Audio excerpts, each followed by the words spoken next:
Dreams. I want to get into some things about dreams and the meaning behind some of us that have them. We could have dreams if they have something to do with a desire or function. It always has to do with something that we either are scared of, fear, or think about, and it just carries over to our sleep. But then some of us have dreams that have meaning behind them.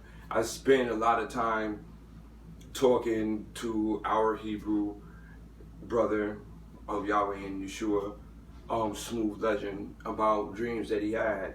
And what makes these dreams so important is the fact that they changed this brother's life. It was actually God coming to him. I've noticed that we have a lot of Yemens, a lot of people in Lebanon, Iraq, and Syria that have came over to the faith, and even those in America, I don't care what race and tongue you are, that have came over to the belief in the walk of what Yahweh stands for by either having a dream or something similar to it that made them change their whole thing.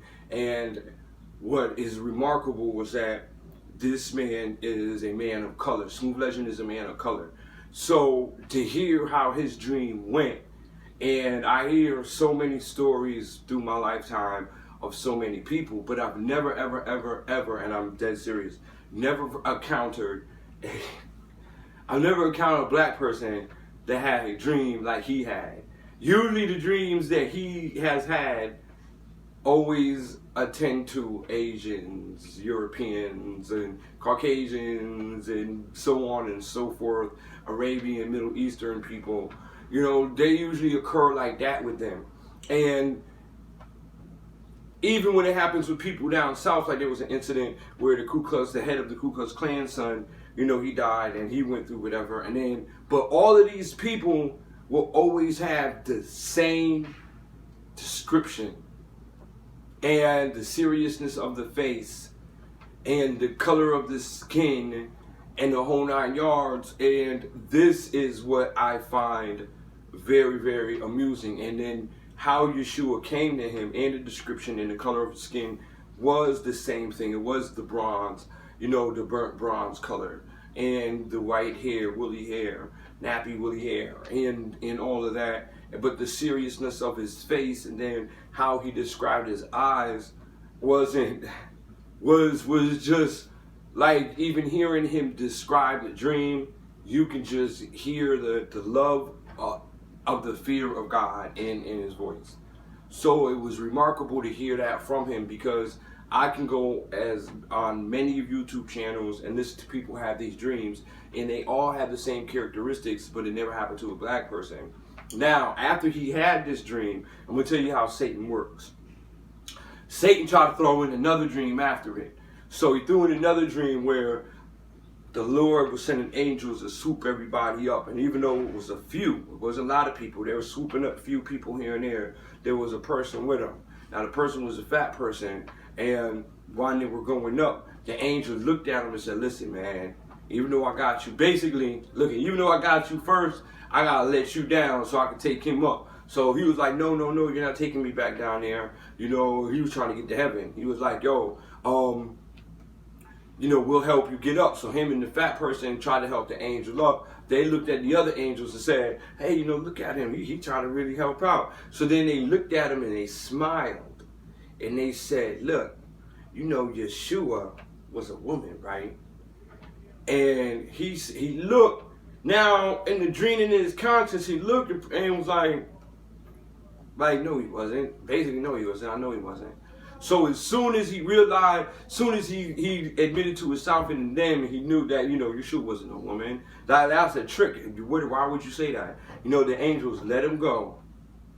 The fat dude that was with him turned into an angel, a Warren-looking type angel, muscular angel. They all flew away, and he ended up getting his wings and all this stuff, and then he flew away.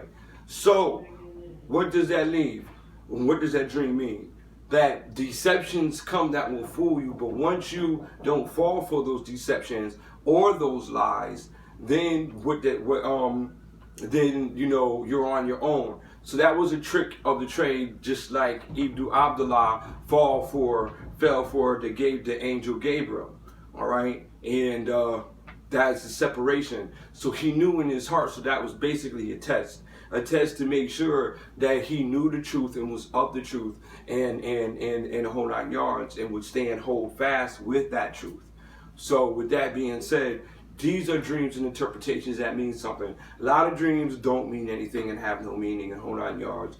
But when a dream like that one is specific and holds fast to one path to change your life over, then there's a meaning behind it. I don't expect everybody on here to get what I say. I don't expect everybody to agree with this truth, but let's just put it like this. When you go underneath Judaism, you have to follow underneath all these other rules and all this other stuff, and accept the people that fashioned that Judaism after that religion. When you sit down with Christianity, you have to sit down, believe that, listen, all the people have to be back in Israel and the whole 9 yards, when technically you're reading the word wrong, that it states that, oh, child of Chaldeans, and this, that, and the third, and Babylon, and all this other stuff. So basically, they're supposed to be sitting in Babylon. And what is Babylon? America. So bam. And then it also states that they have to trod in, the Gentiles have to trod in the land of Jerusalem and all this other stuff and fulfill what they're going to fulfill before the coming. So check this out. We all reading it wrong. So the only thing with me is that since I'm Hebrew A1, B2, M91,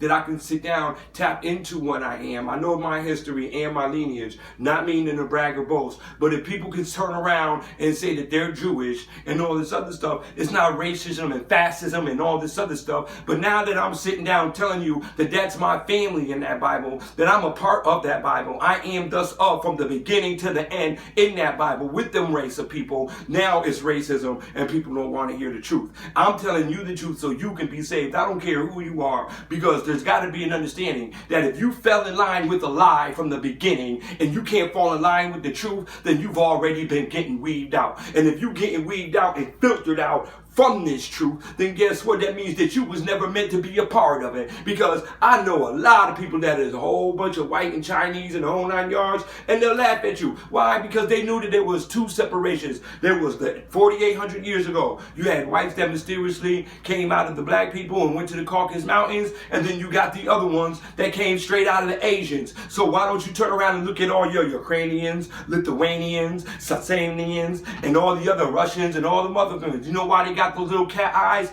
Because they came from Asians, but nobody won't look at it. Now the Chinese people know all of this. They know all of this, but they ain't going to sit down and tell you that. So nobody sits down and studies the DNA, where they came from, how there was a separation, what the characteristics are of everybody, why they feel and act and do the things they do. Let me break down the etymology real quick of something, okay? Do you understand the animalistic ways of people and why they kill each other off in the whole 9 yards? Look at dogs. Dogs turn around and they'll kill each other off, fight each other to the death in the whole 9 yards. Wolves won't do that. Wolves sit down and they'll peck at each other or do whatever, and then boom, they might fight you, but they'll never, ever, ever kill each other because it's not embedded in them. So if you have a bunch of people running around that have nothing but destruction, death on their mind, polluting the earth, turn around and how they fool you is a facade of, hi, how are you doing? Yes, yeah, okay. Don't thank you. Thank you.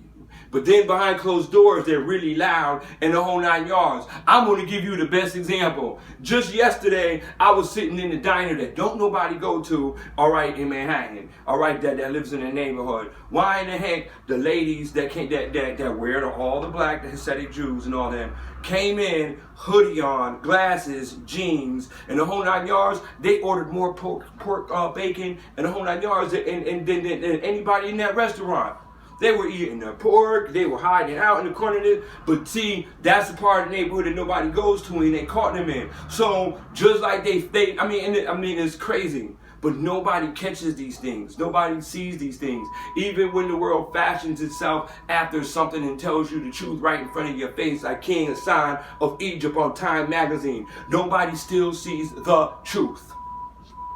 So we need to start waking up to what's really going on, all come together as one underneath the love of God. Stop trying to say what you're being called. Stop trying to look at it like, oh, you're trying to get us to follow after this. No, I'm not trying to get you to follow after what you are, the characteristics you were meant to be, and that's it. I didn't call this anything. I don't fall underneath anything except for what that Bible reads from front to back in the original scrolls. I'll let you know what's been changed up and then what's been covered up, what words and the etymology behind those words. So hopefully you catching on. If you ain't catching on, that means that this is meant for you. You just got filtered out, all right? And all I can say is bye, because I already know where I'm going. I already know what I'm here to do. So if you ain't following and listening to me, and you trying to say, oh man, you know what, Muslims will sit down and tell you all the time, look and read our book.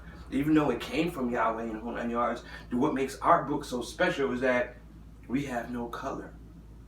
There's always been color from the beginning. How do you think Satan set everything off? He needed a separation. He needed one to be other than the other and superior and all this other stuff. Do you think what ain't going on down here doesn't go on in heaven? Can this scroll say it? What manifests on earth is manifest in heaven, and what's manifest in heaven manifests on earth. But nobody catches it. So hopefully y'all wake up and realize the truth.